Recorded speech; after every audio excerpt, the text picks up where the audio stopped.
Hello movie lovers. Dhanush, Nagarjuna, Rashmika Mandanna ప్రధాన పాత్రల్లో శేఖర్ కమ్ముల డైరెక్షన్లో వచ్చిన లేటెస్ట్ మూవీ కుబేరా. ఈ మూవీ ఎలా ఉందో ఈ రివ్యూలో చూద్దాం. ఇదొక క్రైమ్ డ్రామా. 3 గంటల 4 నిమిషాల డ్యూరేషన్ ఉన్న ఈ మూవీని మీరు మీ ఫ్యామిలీతో కలిసి కూడా చూడొచ్చు. క్యారెక్టర్స్ ఇంట్రడక్షన్స్తో వరల్డ్ బిల్డింగ్తో రన్ అయిన మూవీ ఫస్ట్ హాఫ్ బాగుంది. ఇంటర్వెల్ కూడా ఓకే, కానీ సెకండ్ హాఫ్ మాత్రం డిసప్పాయింట్ చేసింది. ఇండియాలోనే రిచెస్ట్ బిజినెస్ మ్యాన్ గా పేరు తెచ్చుకోవాలనుకునే Neeraj, ex CBI officer Deepak, బిచ్చగాడైన దేవాల మధ్య నడుస్తుంది మూవీ కథ.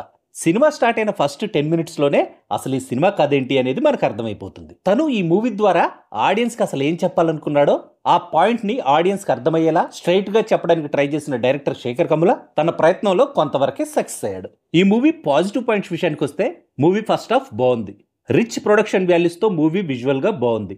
నికేత్ బొమ్మిరెడ్డి సినిమాటోగ్రఫీ బాగుంది. Devi Sri Prasad background music excellent గా ఉంది.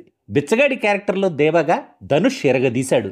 ధనుష్ తప్ప ఈ క్యారెక్టర్ కింద పర్ఫెక్ట్ గా ఎవరు సెట్ అయ్యేవాళ్ళు కాదు.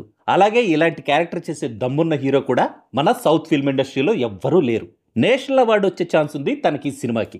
డిఫరెంట్ వేరియేషన్స్ ఉన్న క్యారెక్టర్ లో దీపక్ గా నాగార్జున యాక్టింగ్ కూడా బాగుంది. తను ఈ మధ్య చేసిన రోల్స్ లో ఇదే బెస్ట్ రోల్. సమీరాగా Rashmika Mandanna settled performance, pre climax and climax లో వావ్ అనిపించేలా ఉన్న ధనుష్ చెప్పే డైలాగ్స్ ఈ మూవీకి plus points.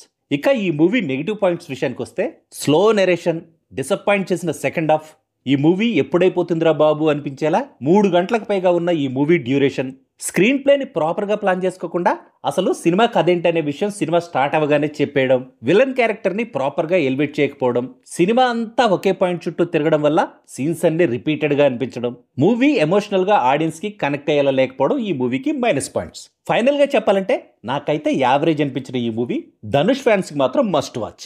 Dhanush, Nagarjuna, Rashmika, Sekhar Kammula combination వల్ల హెవీ ఎక్స్పెక్టేషన్స్తో ఈ మూవీకి వెళ్ళిన జనరల్ ఆడియన్స్ని మాత్రం కంప్లీట్గా సాటిస్ఫై చేయదు ఈ movie. That's all in this review friends. మళ్ళీ నెక్స్ట్ రివ్యూలో కలుసుకుందాం. Thank you for watching.